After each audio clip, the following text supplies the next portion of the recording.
Calvary kids, my name is Mr. Derek. And I'm Miss Kylie, and we are so excited you decided to join us today. Remember how last week we told you we were going way back to the beginning? So do you guys have any idea what our story will be today? Well, I'm really so excited for today because we are learning about some of my favorite events that happen, and our Bible tells us all about them. But before we jump into our Bible story, let's jump up on our feet and sing out a worship song.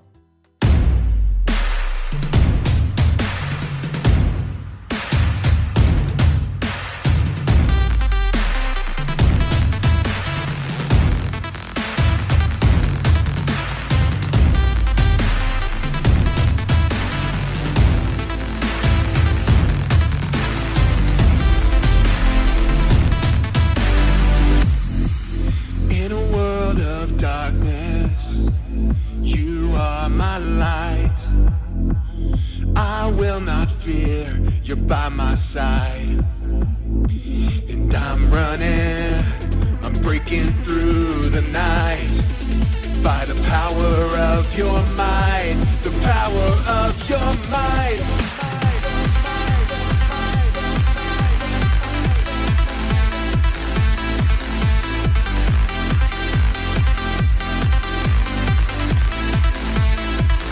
You give me life everlasting.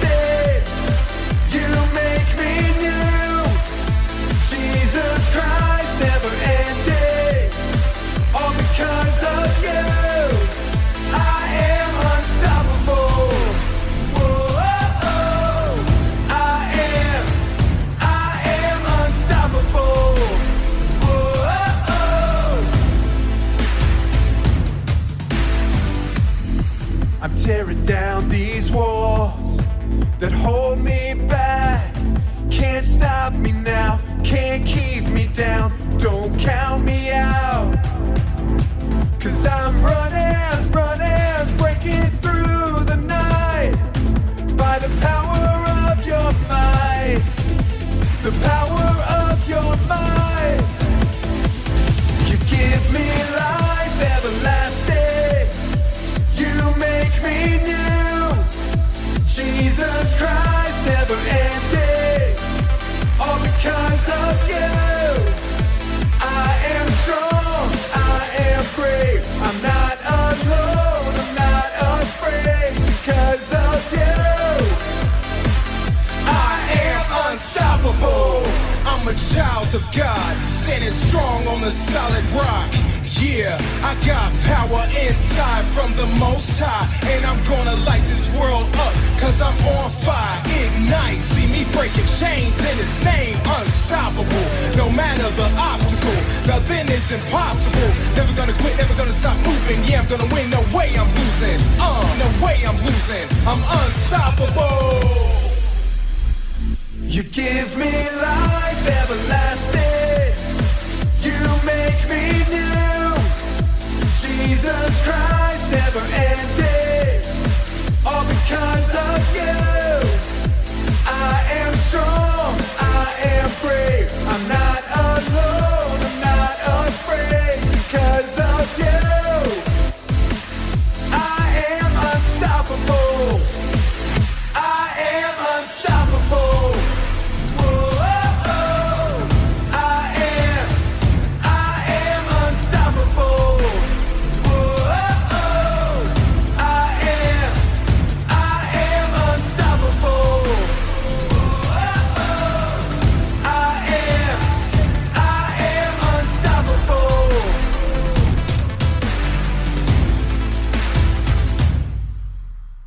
Thank you guys for singing with us.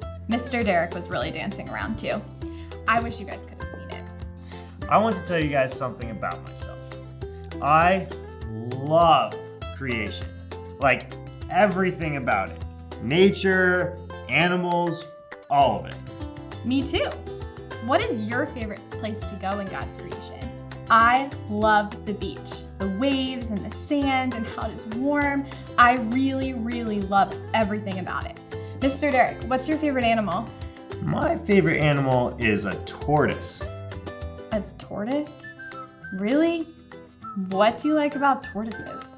Well, Miss Kylie, I'm so glad you asked. I have this friend. See, he's a reptile hunter, and he made a really cool video about tortoises, and I think we should all watch it together. I think that after watching this, it might make tortoises your favorite animal too. Hey, how's it going? Greg here, professionally trained, officially certified, and FDA approved reptile hunter. Now, we go on the search for reptiles that are in danger. We bring them back to safety in our reptile reserve. So, come along with me and my cameraman Dan as we go on the hunt for reptiles.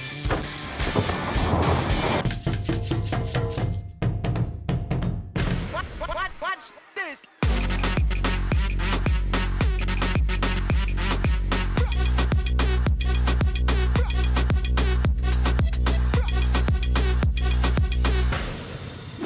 Reptile Hunter, saving reptiles since 2019. All right, we made it to the Sahara Desert, and we have a really exciting discovery today. We're in search for the African spur-thighed tortoise. Now, I know, it sounds a little scary, but I promise you, there's nothing to fear. The African spur-thighed tortoise is an herbivore, which means it loves these guys, vegetables, and you should eat them too. Now, this spur-thighed tortoise that we're looking for is hurt and in danger. Now, follow Dan and I as I lure it back into safety and bring it to our reptile reserve. Now, come on, Dan.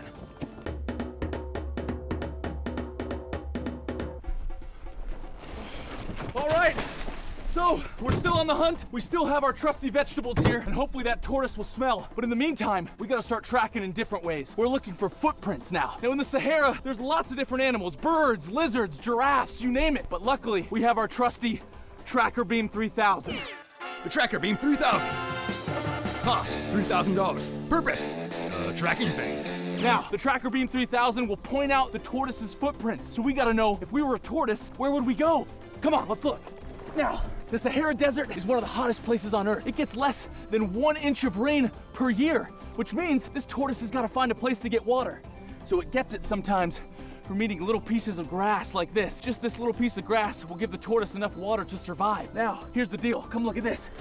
We really gotta test the dirt to see if we can read some of those footprints, because the tortoise right now could be on the run from predators. Small tortoise, they're running from things like vultures and jackals, but the tortoise we're looking for is gonna be way bigger, which means bigger predators, like a lion. Now, we really gotta make sure we're being careful. Dan, are you getting that?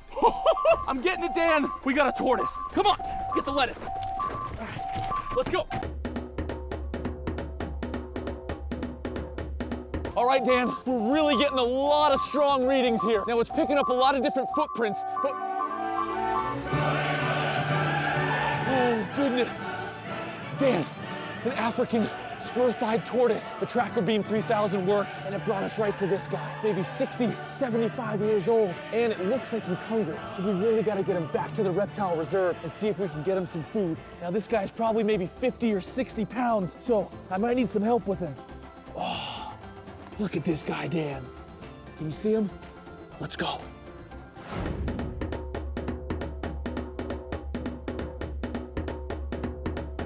All right, guys, we made it back to the reptile reserve. And look at this, we got the African spur-thighed tortoise into the reserve.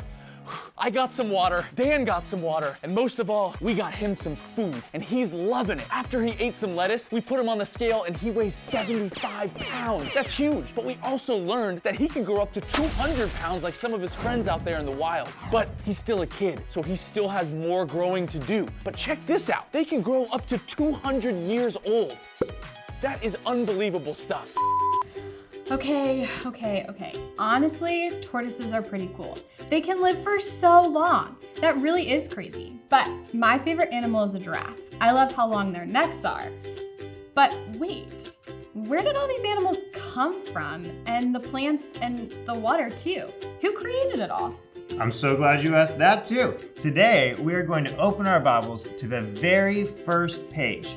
Our Bibles are going to tell us about the very first thing that ever happened. We will learn about who created all of those things we just listed. Oh, I'm so excited. So why don't we grab our Bibles and open up to Genesis chapter 1. Stories of the Bible. Creation. In the beginning, God created the heavens and the earth. The earth was empty, formless and dark. But the Spirit of God was there.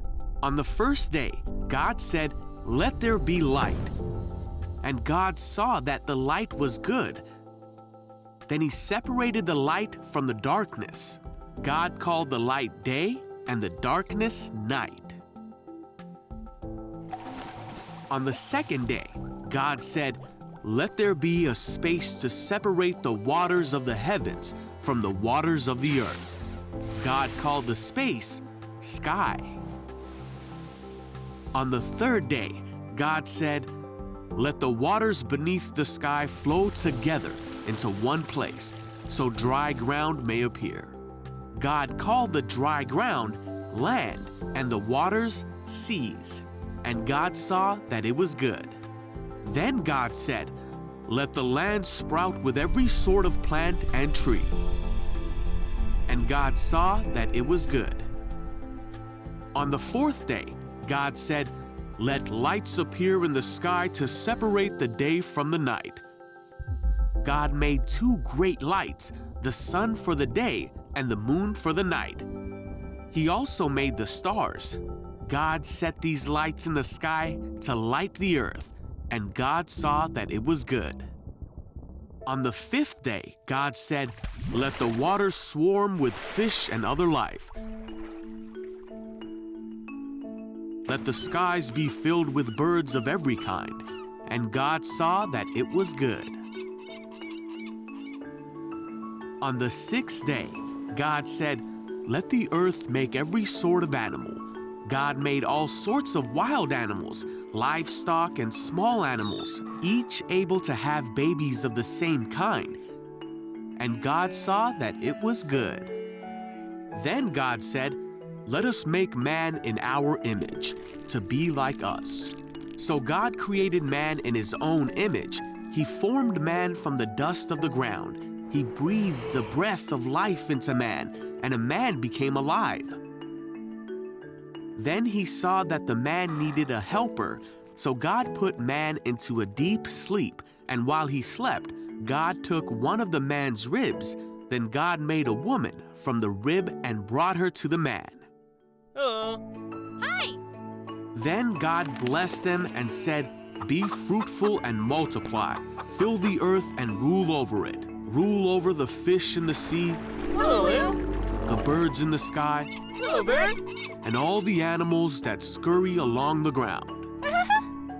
Then God said, "Look, I have given you every plant throughout the earth, and all the fruit trees for your food, and I have given you every green plant as food for all the animals."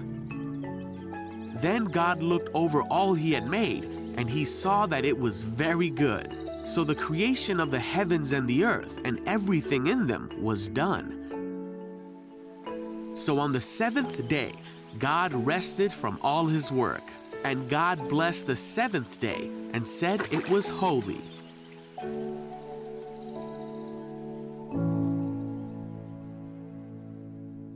That was an incredible story. God is such a creative God. He created so many beautiful things. He didn't just create a boring world that is black and white. He created the world with so many different shapes and colors. I really am so thankful that we get to live here and enjoy all of his creation. Isn't it amazing how God just simply spoke and all these things were created? He didn't have any building tools like hammers or screwdrivers or anything. He just used his voice and spoke everything into being. But before God created the earth, there was nothing. Well, except for whom? You're right, God. God has always existed. That is so cool. And do you remember how God's creation made him feel? Can you show me on your faces? Did you guys have big happy faces? Good, because God thought his creation was good. But why did God create the world? Why did he create plants and animals and people? Do you guys know? Well, he created everything to bring himself glory. We have used the word glory before, but do you remember what it means? Well, glory is just a fancy word that means shining a spotlight on how great God is. All of God's creation shows us how awesome he is. In Psalms 19:1, it says, "The heavens declare the glory of God, and the sky above proclaims his handiwork." The Bible tells us that everything God created gives him glory. But that doesn't just stop with the heavens and the skies. God also created us. And because of that, we are supposed to bring him glory. Actually, let's talk about how God created people for a little bit. It was different than how he created everything else, wasn't it? How did he create Adam? Yes, he created him from the dust of the earth. That is crazy. God created man in his own image. Do you guys know what that means? Well, it does not mean we are God. It means we were created to represent him. We can show people what he is like, but people were the only thing that God created in his image. The fish and birds and animals were not. So God created people in his image so that we could glorify him. But how do we glorify God? Well, we can glorify him with our words. We can talk kindly to our friends and family. We can also use our words to praise God. Yes, and we can also glorify God with our actions. We can serve other people by doing kind things for them. And we can also glorify God with our emotions. Instead of getting angry, maybe we can think about the fruits of the Spirit and be calm and show gentleness instead. God created everything to glorify him and shine a spotlight on how awesome he is. He wants to use our words, actions, and emotions to make him famous. Let's go through our week looking for ways to be a spotlight on our great and creative God. Here are your discussion questions for this week. If you want, you can pause the video right now and take some time to talk through these questions with your parents or another family member. If not, don't worry. We'll put them up again at the end of the video so you can use them later. And now, let's sing another song together.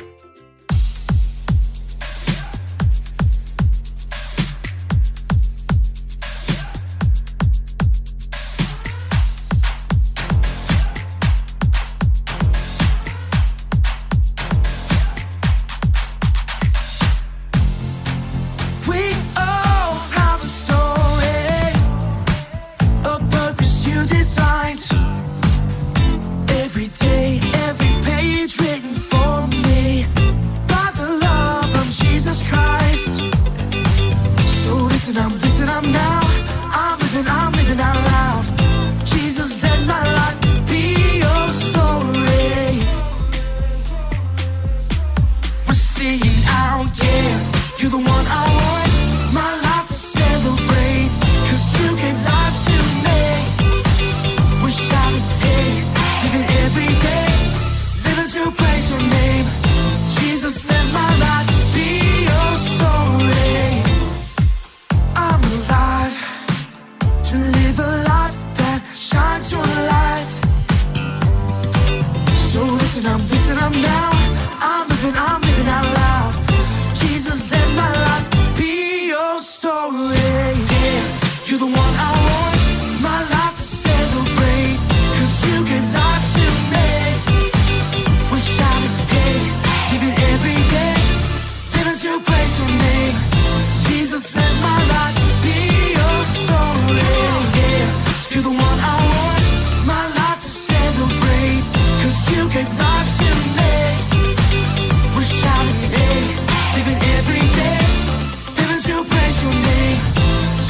na na na eh, na na na na na na eh, na na na na na na na eh, na na na na na.